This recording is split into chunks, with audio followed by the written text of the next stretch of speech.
শহর থেকে গ্রামে আসলাম আনন্দ করার জন্য। এখানে এসে আমার আনন্দটা মাটি হয়ে যাচ্ছে। নিজে তো কাপড় পরার সময় পাচ্ছি না, কাজ করতে করতে নিজে ক্লান্ত হয়ে যাচ্ছি। মনে মনে ভাবতেছি আমি কখন ভিডিও আপলোড করব।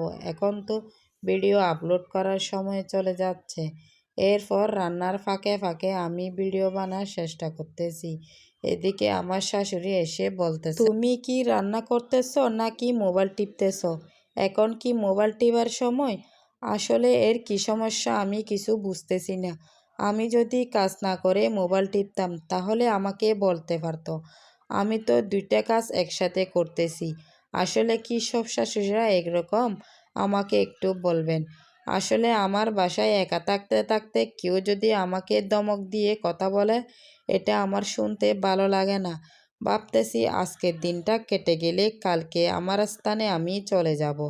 আসলে কাজের ঝামেলার মধ্যে আমি কেন মোবাইল টিপতেছি জানেন? কয়েকদিন ধরে আমার ফেজের মধ্যে লাল বাতি জ্বলতেছে। এজন্য আমি প্রতিদিন ভিডিও আপলোড করার চেষ্টা করতেছি। আসলে রমজান মাসে অ্যাক্টিভ থাকতে পারিনি বলে আমার পেজের 12টা বাজতেছে। সেজন্য ঝামেলা হলেও একটু ভিডিও আপলোড করার চেষ্টা করতেছি। আসলে আমার শ্বশুর বাড়িতে স্বাধীনতা বলতে কিছু নাই। আর এদিকে আমার বাচ্চারা কাপড় পরে বেড়ার জন্য কান্নাকাটি করতেছে। আমার শাশুড়ি এটা বুঝতেছি না। আর এদিকে নামাজ শেষ করেন মানুষ একজনের বাড়িতে আরেকজন আসা যাওয়া শুরু করে দিয়েছে। এটা দেখে আমার শাশুড়ি আবার এসে আমাকে বকাঝকা করতেছে। আর এদিকে আমার রান্নাও মোটামুটি শেষ হয়ে গেছে, ভিডিও বানানো শেষ হয়ে গেছে। এখন ভাবতেছি আমি কিভাবে ভয়েস দিব। আমার শাশুড়ি যদি শুনে আমাকে তো আস্ত রাখবে না।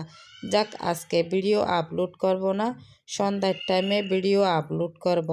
মোবাইলটা যখন হাত থেকে রাখলাম সাথে সাথে কয়েকজন মেহমান এসে পড়ল। আমার শাশুড়ি বলে যে এদেরকে নাস্তা দাও।